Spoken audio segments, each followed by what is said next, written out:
What is up, everybody? Happy Halloween and welcome into another episode of Respect Her Game. I'm Laura Stickells, that's Annabelle Hasselbeck, and we're going to have Jen Rizzotti, the president of the Connecticut Sun, joining us here in just about 5 to 10 minutes or so. But Annabelle, we were just joking because there's been this, nice weather transition from summer to fall. I know we kind of coordinated our outfits today to make sure that we both wore something a little bit cozier. I know you wanted to wear a sweater, so I was like, okay, I'll make sure I wear long sleeves. But we were joking. I feel like we look really good today. Well, it was raining when I woke up, so I was like, okay, listen, for the show today, it's probably not going to be a short sleeve tank top day, but I didn't want to come in a sweater and Laura coming in a tank top, so these are things you have to think about, mainly as girls. Yes, and shout out to the whole production crew for, I don't know why, this two-shot is just hitting right today. It looks great. But anyways, yeah, we're going to have Jen Rizzotti joining us in about 5 minutes or so, and I think it's important that we mention, we spoke with her on Monday morning. Now, obviously, there is big news that came out from the Connecticut Sun that afternoon as they are parting ways with their head coach, Stephanie White. It sounds like it was a mutual parting of ways. Jen Rizzotti said that afternoon in speaking with ESPN, according to friend of the pod, Alexa Philippou, we parted on good terms because of some of White's decision-making process was not just about basketball. And I think this is just when you think about this WNBA offseason, there's now 7 coaching vacancies in the WNBA, which is crazy. The team that parted ways just before was the Indiana Fever, as they moved on from their head coach, Christy Sides. And the Chicago Sun-Times actually reported earlier on Monday that the Fever were targeting Stephanie White to replace Sides as head coach. And since then, there has been this sound of Caitlin Clark that has been circulating Twitter. It was right at the beginning of round 1 of the WNBA finals when the Sun and the Fever were facing off. And Caitlin Clark had some pretty nice things to say about Stephanie White. But I noticed that the first person that you greeted from the Connecticut team was actually head coach Stephanie White. What was that like to just be able to catch up with her in your pro debut regular season? She's obviously called a lot of my games all throughout college, and I just think she has a really great basketball mind. I think she's done a great job calling college games. It's been great to see her on NBA games. I think what she's done is she's obviously, she's been a trailblazer, honestly. I think she's always been somebody that's been supportive of my game, and it's been fun to talk to her at shoot-arounds throughout my college career, and always been really supportive. And so I think the biggest thing is just it's fun to go against her now for my first time after her calling a lot of my games. Now I get to play against her, so I think that's going to be a lot of fun for the both of us. So just some context there, Stephanie White also calls games for ESPN and for Big Ten Network. So she called a lot of Caitlin Clark's games in college when she was at Iowa. But when you're a new team and you're looking to bring in a head coach, you want to make sure that your star player likes them. And I don't think they could have gotten a better review than what they just got there. Definitely. And Stephanie has Midwest in her blood. She used to coach for the Fever. She coached in Toledo and in Chicago. So this is an area that makes a lot of sense for her as a coach and for her family. So this could be a possibility. Yeah, and she's just obviously been a really great coach in the WNBA. I know she didn't have the greatest record during her time at Vanderbilt, but I mean, everything that she did with the Sun over the past 2 seasons clearly has had a lot of success at the professional level.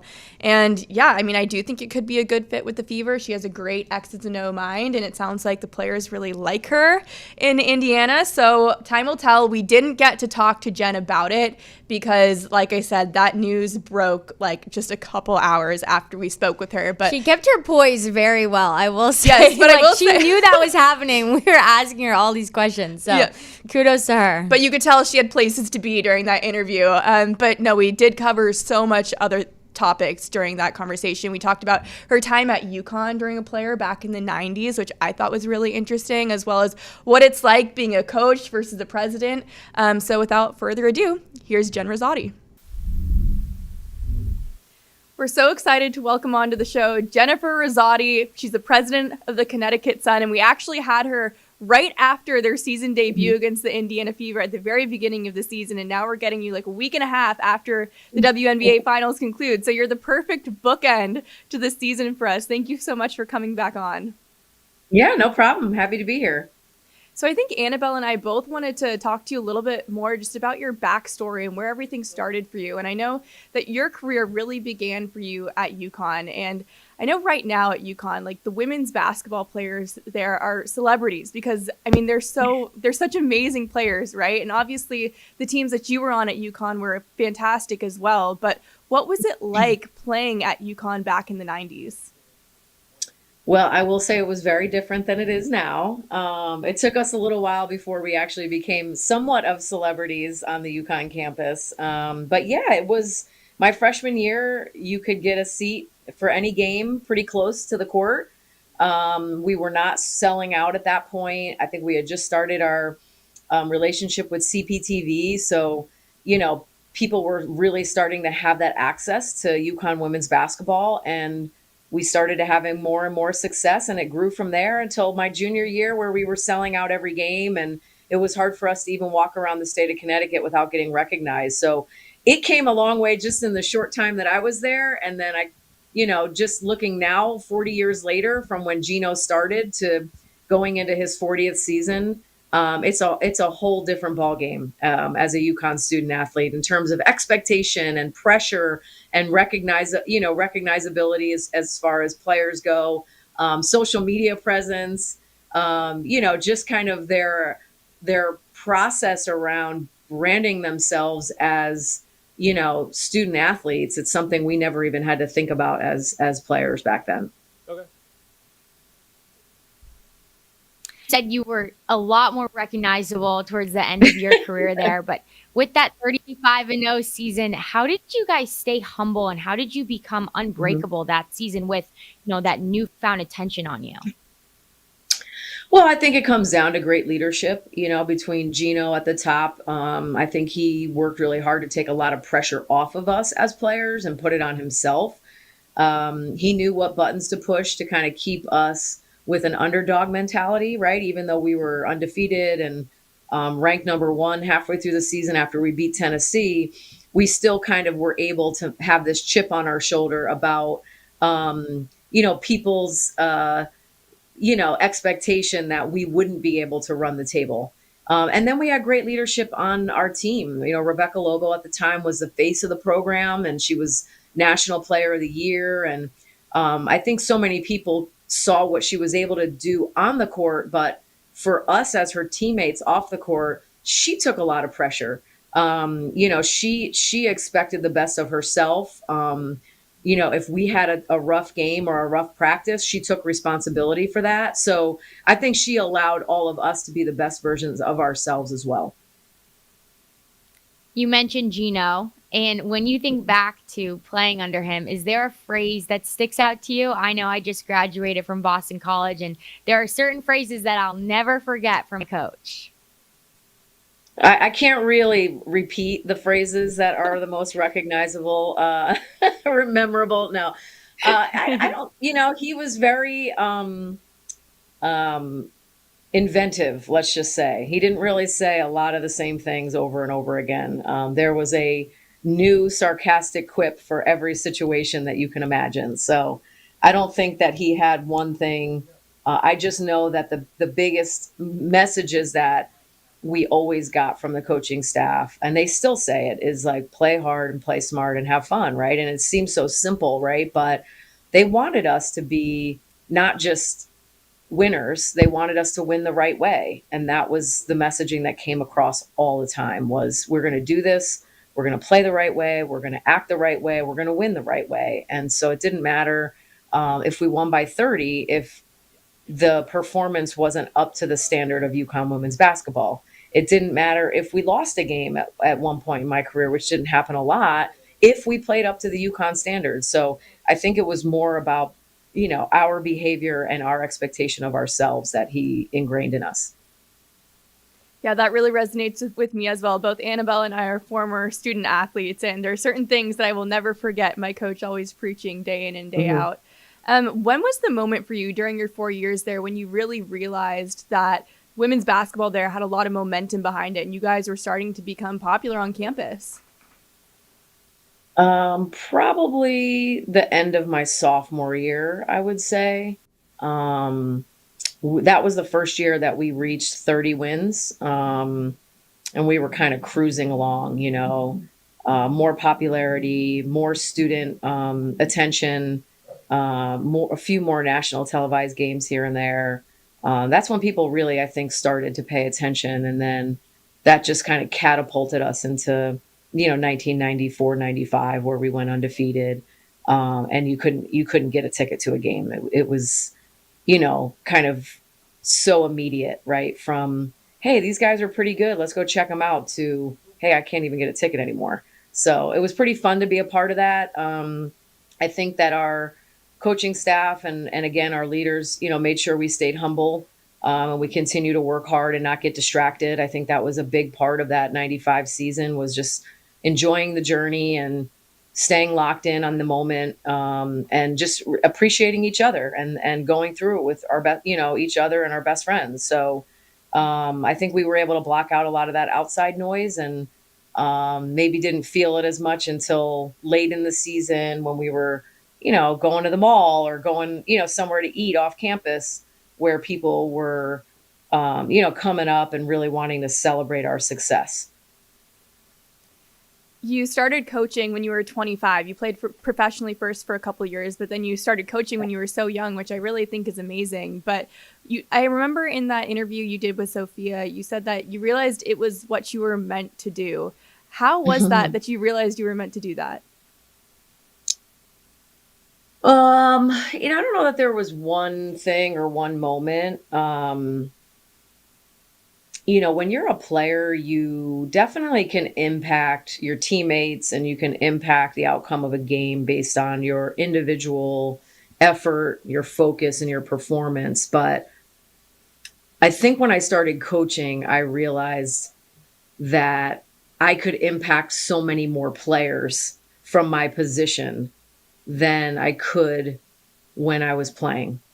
That I could be a bigger part of the preparation around how we were going to game plan for our opponent, what we were going to run, how I could put players in positions to be successful. And so I think that challenged my basketball IQ in a way that it had never been challenged before. And the reward that I felt when we won our first championship just felt even bigger, because you're watching it on the faces of 15 players, and you're experiencing their joy. And when you're a player, you just kind of experience your own joy. And it's kind of about you, and you're in your feelings, and you're in that moment for you, and you're happy to be around your teammates, but you're not really thinking about how your teammates feel. When you're a coach, you can't help but think about how that experience impacted the lives of all of those women. And so I think in that moment, it was like, wow, this is something that I could do for a long time. And this is a lot of people that I could impact over a lifetime. And I think that's when I realized what Gino had done for me, and that I wanted to have the opportunity to spread that to as many young women as I could. That is so cool. I love how you describe that about being able to feel the joy of all your players, because there's a lot of people on a team. And so I can just imagine that times, 14, 15 has got to be super cool. That's awesome. Absolutely. Well, you've been a player, a coach, and now president. Out of those three roles, what do you enjoy the most? I mean, it's the game of basketball, right? And I think just being able to be a part of it in different ways and impact it in a different way and in a different role throughout the course of my career. So whether it was providing excitement and joy in the way that I played, and the way that I carried myself, and the way that I helped UConn become a national champion, and I was a role model for young kids, right? That's what you do when you're a player. That's what you're thinking about. And then you become a coach, and your focus becomes on how are you impacting positively the lives of the next generation of coaches and women in life. It doesn't even have to be in basketball. And how do you maintain relationships and stay a part of their family forever? And so coaching becomes all about relationships, right? And impact. And now I feel like it's, shouting from a mountaintop, I'm at this, level of team president, and I have all of these terrific messages that I want to share and stories that I want to share. And now, how do I hire people around me that will make sure that they're amplifying these stories and telling these stories in ways that intrigue fans and make people want to watch the WNBA? How do we celebrate the women in our league that are, you know, consistently, you know, giving of themselves in ways on the court, but also off the court as human beings? And how do I support that and promote that and even help prepare them for the next phase in their life? So I think the fact that I've been able to be in a position my whole career where I can help grow the game of basketball and keep trying to make it better for the next generation, that's been, where I feel like I've been truly blessed.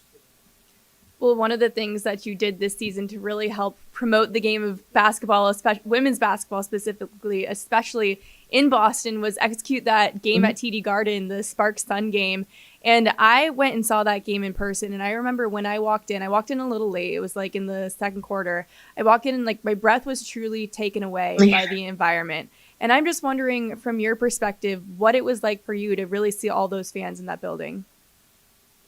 It was certainly a highlight of, my time here in Connecticut. I come from a strong background of people who love basketball, right? I mean, this state, between UConn and the Connecticut Sun has given so much to me. And I'm so appreciative to the loyal fans that have supported UConn and Connecticut Sun players for decades, right? I think I was overwhelmed with Boston because I don't know that we had an expectation that that was what it would be like. I can remember the first conversation with TD Garden was, how much does it cost to open the lower bowl? And how much more does it cost to open the upper bowl? Because we had no idea how many tickets we would sell. And the fact that we immediately had to open up sales for the upper bowl within a month of going on sale just spoke to like how excited people are about WNBA basketball. And if you bring it to them, they are going to show up and they are going to be loud and they are going to be excited to have an opportunity to be a part of this wave of popularity and excitement around the WNBA. And so I think we were just all overwhelmed, and that there was so much positive reception in the city. We had done a youth festival. We had done a women's empowerment dinner. We did a watch party. We did a block party. I mean, we filled that weekend with Connecticut Sun events and people showed up to every single one of them. And so it just made me really excited because we've been trying to make sure that people know that the Connecticut Sun is New England's WNBA team. We're not just Connecticut's team. We are Massachusetts' team. We're New Hampshire's team. We're Vermont's team. We're Maine's team. We're Rhode Island's team. We are the most accessible WNBA team to all of New England. And so it was great to be able to bring that a little bit closer to some of those people.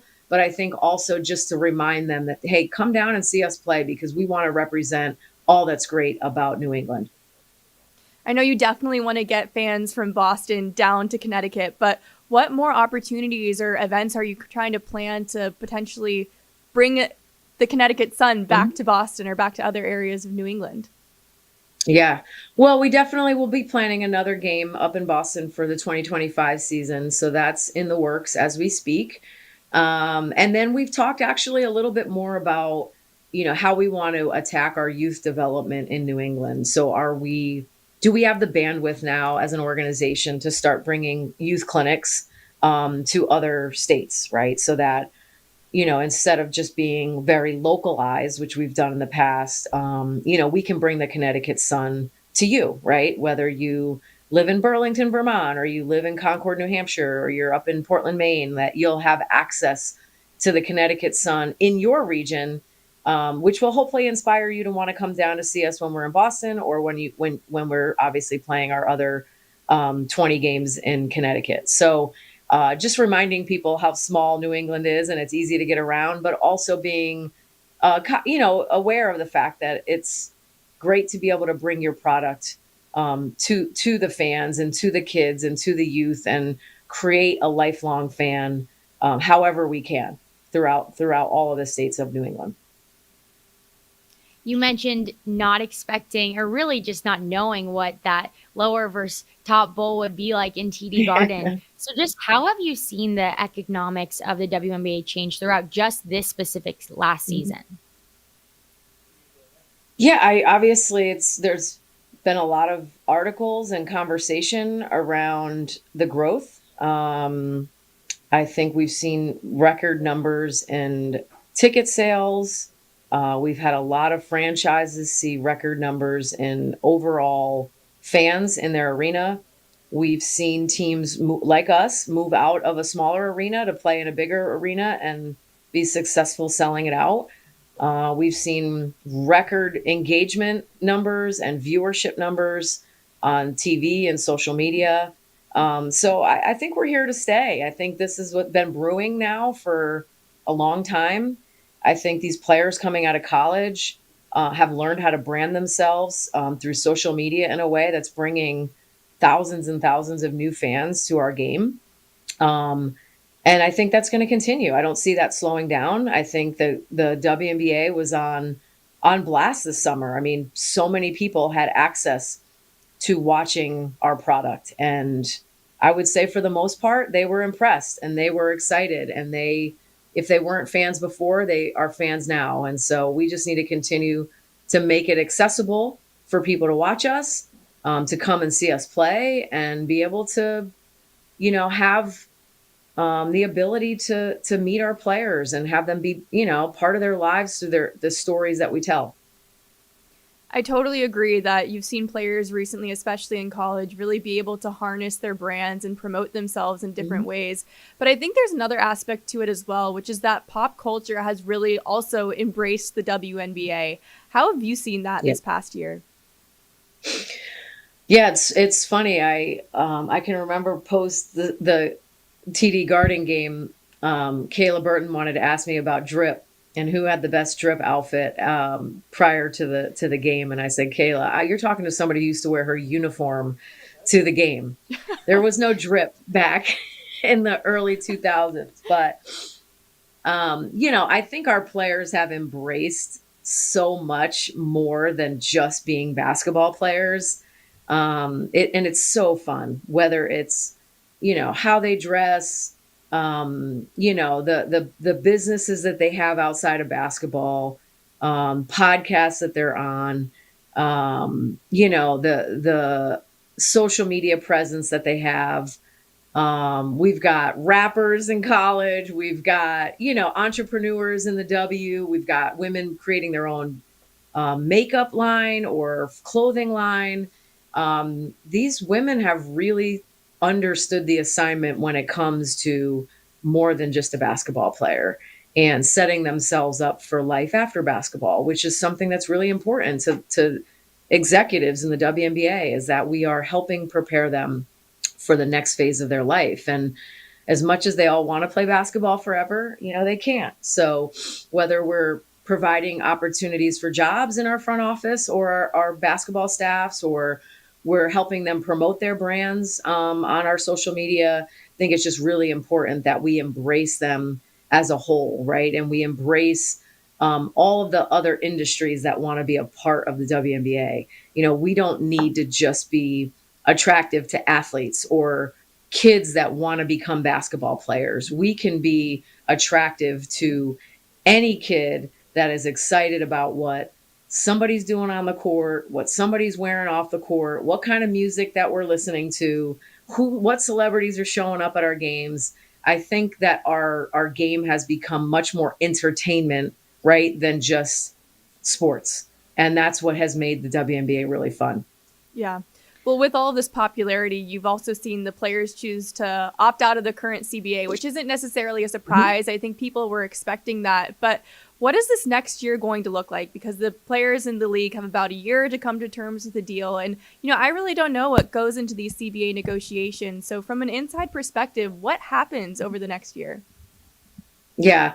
I mean, I can't really talk too much about anything related to the CBA. I will tell you that the opt out just means that we will enter into a negotiation phase. So the players and their player union representatives and the team ownership groups. And whatever the issues are that they discuss will be eventually agreed upon, right? So that we can enter into the next growth phase in the WNBA. And I think it's really exciting to know that we're at a place where we can grow together, right? I think that's the key, is that both sides want a healthy, relationship, and we want to make sure the WNBA is here and standing decades down the road. And the amount of growth that we've seen in the first 28 years of the WNBA is astounding, and it's still a very young league. And I'm just really proud of the franchises for the investment that they've put into these teams. I'm proud of the players for being the essentially the product that we're able to sell, so that we can invest back into them. And I'm proud of the fact that we all want to do this together. We want to build it the right way. So the issues that come up will be something that both sides discuss, but I think no matter what happens, we'll come to a healthy outcome. You mentioned all those external things that the women do, brands that they have, the outfits that they wear, the music that they're listening to, what they do outside of the court, and probably the service that they do in the community. Those are all things that make the basketball player who they are, right? That's a part of them. Yes. And your role as president, you're building this team. Is there a specific moment or memory that sticks out to you when you saw something from a player off the court, not X's and O's, but off the court, where you were like, I want her. That's someone that I want a part of my team? I mean, you could say that about so many of the players in this league. I will say I was fortunate to come to Connecticut when Jasmine Thomas was here, and she was one of the more active players in the league around partnering with an organization to promote and fundraise, right? So she was really involved in the Kay Yow Foundation for breast cancer awareness. And I can just remember how engaged my staff was when Jasmine came to us and asked if we would do like an event around breast health awareness and fundraising efforts for the Kay Yow Foundation. When you can like combine the basketball team with the front office team in such an impactful way to put on, we did a sneaker ball, to put on an event where everybody in that room feels like this is why we do what we do, right? As much as we love the games and as much as everybody's out here trying to win a championship, we have players that truly understand that they can use their platform to make life better for somebody else. And I just always felt really fortunate to have a player like that on my team that really understood that she was fortunate enough to be in a position to help others. And she was going to utilize everything at her disposal, including all of us, right?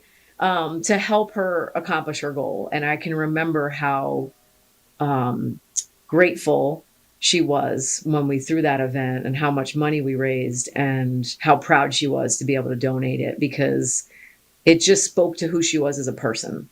And so I think as a team president, like that's the kind of mentality that you want to instill in all of your players. And some of it is because you have a family member that might be impacted by something.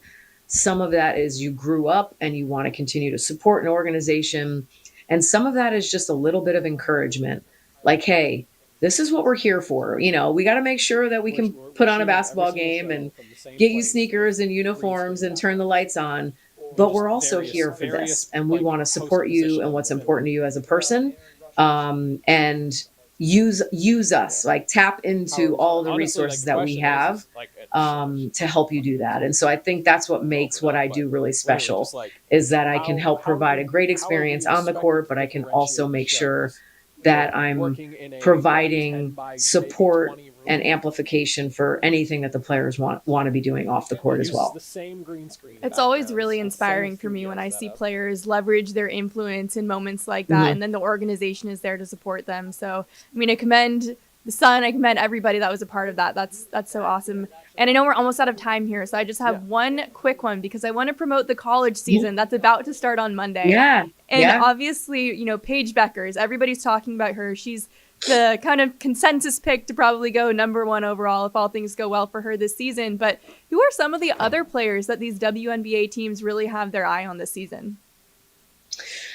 Yeah, it's a pretty loaded group in college right now. I'm not going to lie. I mean, from Paige all the way down to some of the incoming freshmen, it's really exciting to think about this upcoming season, especially after what a great season 2024 was, and you've got South Carolina returning as defending national champions, and they're just so good as a team that nobody even talks about how they're good their individual players are. But Dawn Staley's built a powerhouse down there, and I always feel like she has WNBA prospects. So you'll see a lot of WNBA front office personnel at South Carolina games this year. Obviously, Paige is a special player who everybody will have their eye on. I think Kiki Irifin out at Southern California, pairing up with Juju Watkins, who's only a sophomore, will be an exciting duo to watch this season. Notre Dame is loaded up again. They're returning Olivia Miles, who's one of the most exciting guards in the country, as well as Sanaya Citron and Maddie Westfeld, who are seniors that will be coming out into the draft. So, I mean, there's just so many good players. UCLA is loaded, Utah. There's always great teams in the SEC. And then there's always like the fun, like underdogs. There's going to be a lot of players that come to light in the next 5 months that nobody was even talking about last year, but have gotten a new opportunity and to shine their senior year, and they make the most of it. So it's an exciting time for college basketball, which makes it exciting for WNBA basketball, because so far the seasons are literally just feeding into each other.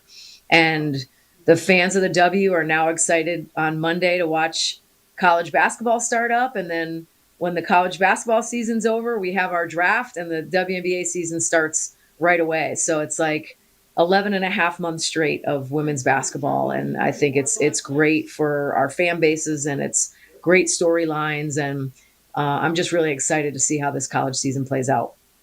Yeah, I was looking at some mock draft boards and I saw there were a lot of juniors on it. And that's just not something that we would have seen a lot of in the past, because most athletes wanted to stay for as long as in college as they could, because it was such a good experience there. But now you're starting to see players really want to go to the WNBA. And that's just a testament to how strong this league has become. So, Jen, thank you so much for taking the time to be on with us today. We really appreciate it. And we're looking forward to getting the college season going, and then WNBA right back after that. Yes, for sure. Thanks for having me, guys. Thank you. Thank you. We want to thank Jen for coming on again during what we said was a very busy day as they parted ways with Stephanie White. But I think the part that really stuck out with me most about that conversation was what she said about being a head coach, and how she realized the first time that they really started to experience some big wins, she was like, wow, I'm taking on the emotions of my entire team, which I thought was really special. And it just made me think almost of like, I hadn't realized before really the burden that some coaches carry. And like, I thought back to my coach in college, and it's like, wow, like if we had a bad race, feeling like she was carrying that burden for all of us, versus, when we were able to win those national championships, what it was like for her to get to experience that joy on behalf of all of us. So I think that was really one of the things that stuck out to me. Yeah, that's really interesting, because when she was talking, I was only thinking about it as, oh, that's joy. That's your own joy times 14, times 15 with all those girls on your team. But like you said, that's that disappointment times 14, times 15 when you don't win. And so that just is so magnitude on a different level when you do win. So that's really cool. Yeah, definitely. Well, like we said, it's a change of seasons right here. We're wearing our long sleeves, and we're about to send baseball off into the sunset. But before we do that, we have one last opportunity to talk about the World Series here. It's going to a Game 5 thanks to Anthony Volpe's grand slam in New York last night in the third inning.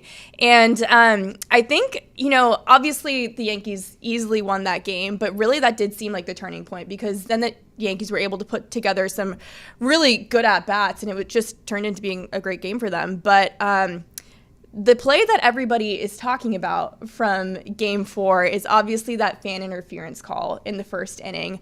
Mookie Betts was running to the right field wall, went up to catch a foul ball, and a fan, he did catch it. Let's just say this. Mookie Betts did catch the ball over the wall. A fan then grabbed onto his glove and literally ripped the ball. Grabbed is a light term. Yes.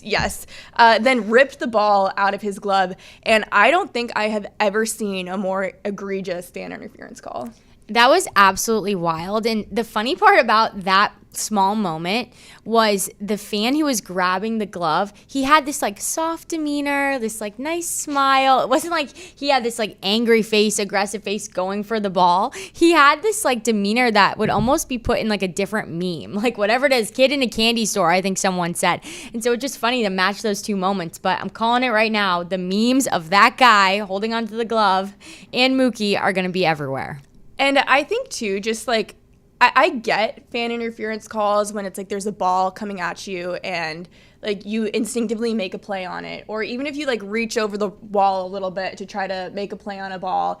But this was a different situation. It was like tag team. One guy went for the glove, the other guy went for the wrist, right here. And he was really holding him down, so Mookie had nowhere to go. And so that's honestly like you twist that the wrong way, that you could get hurt. Yes. And there were a lot of people very upset about this on Twitter, and I was kind of wondering, I'm like, am I just seeing this because I cover the Red Sox organization? Is it because like I currently live in Boston and everybody, hates the Yankees where I'm at? But I was like, no, this really does seem bad. So I reached out to my resident Yankees fan in my life, Cooper Boardman, who is one of the broadcasters down for the Worcester Red Sox, but he grew up in Connecticut and is a huge Yankees fan. Oh, you just sold him out. Not being a Red Sox fan. It's okay. He puts it out there. Okay. He's not shying away from it. And I was like, what do you think of this? Because like, is this just something that I'm thinking about because I am in Boston? And he said, I think that guy is a huge effing a-hole. Like, as a fan in the front row, it's the World Series. I get it. If it gets hit to you, you should do everything you can to keep him from catching it.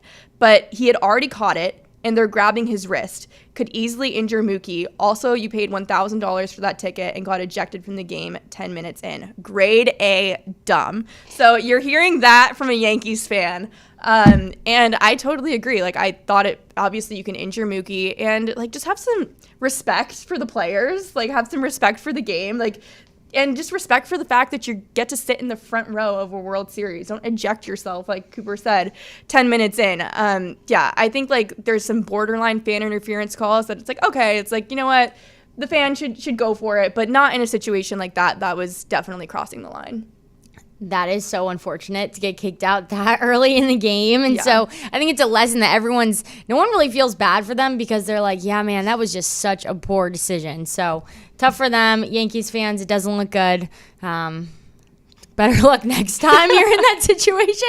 I don't think that's ever coming back up for those two guys. Yeah, so I don't think they're ever going to get back to the Yankee Stadium again, unfortunately. There was a good story, though, from Game 1. A Dodgers fan, the LA Times reported this, went to Game 1 unknowingly. He thought he was going to an orthodontist appointment. His name was Zachary. Yes, Zachary Rudderman. Thought he was going to an orthodontist appointment. His dad was taking him to the dentist, but ended up taking him to Game 1 of the World Series.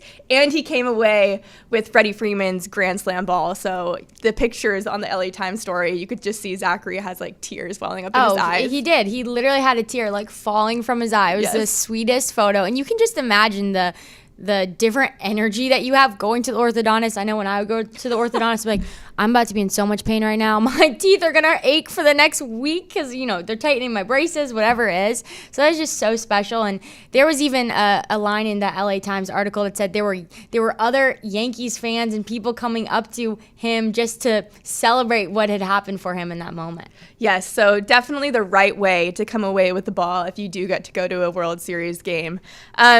I have a quick would you rather actually to start us off for our next segment now that we're thinking about it. We're going to get right into it. Would you rather, if you were to come away with, like, say, that Grand Slam ball from Freddie Freeman, would you rather hold on to the ball or sell it? Oh, that's a great question. That's tough. I feel like I feel like I would want to hold on to it Yeah. for like my family and generations. But if I needed like money, then I guess I would be forced to sell it. Yeah. But I feel like if you do sell it, you got to do a whole photo shoot. You got to do the whole thing. Everyone in the family gets a photo with the ball. Get it signed, all the things. That's a hard one. Yes, definitely hard. And apparently Zachary is trying to get it signed by Freddie Freeman, by the way. That's He'll what it get that says in the done. article. He'll get that done. Okay. Here's my would you rather. Would you rather have beer or a sticky food like ketchup spilled on you at a game? I think beer, because I like beer. I'm a beer gal. Okay. I don't really go for the wine. So I could deal smelling with beer for a game, and I wouldn't want ketchup on me. I'm going to go beer. Okay, well, that's good. Now everyone knows Laura's a beer girl. Okay. Oh, this is an interesting one. If you were a professional athlete, would you rather get paid and have less skilled teammates or take less and have elite teammates? Oh, is this one for me? Yes. Oh. No, it's for my guy over here. I thought you were reading that one. Oh, wait, I was supposed to read it to you, wasn't I? No, you made this. Oh, I made it? Oh. It said both for us. Oh, so- it says both. Okay, yeah. okay. We're still figuring out this would you rather game. If This is our second time doing Would You Rather. Yeah, we're working on it. Okay, If so you took anything from this. I would rather. I think we only have time for me to answer it because we gotta wrap it up in here for a second. But I think I would rather have more skilled teammates. But you know, it really depends. Like, it really depends on the situation. And I think if you're like the star on the team, say like I've already been paid in the past, I've already set my family up for generational wealth. I can pass on like another like max contract and give some money to some of my teammates and make sure that we're gonna be successful. Really quick, do you have any thoughts on it? No, I agree. And happy Halloween, really. Yes, happy Halloween. Really quick, I think we're going to squeeze in our wins of the week. Mine was definitely Peyton Pritchard, who his wife, Emma, was walking past, or was with Peyton on a walk. They were walking their dog, and they walked past a basketball court, and there was a boy out there playing basketball, and Peyton went and played with him, and that has been making its rounds around social media as well. But definitely, can you imagine like what a special experience for that little kid? Oh my gosh, a lot of little kids getting awesome, like lifelong experiences. That's awesome. Well, mine are for a little bit older kids. BC women's ice hockey earlier this week knocked off number 3 Clarkson. So huge win for the Eagles. My girl Katie Pine, she's the podcast host for BC Athletics Around the Heights podcast. She got a goal, so super happy for the Eagles. So yeah, great wins of the week. Awesome. Well, with that, we send you off into another week. And thank you for watching Respect Her Game. Enjoy this Halloween.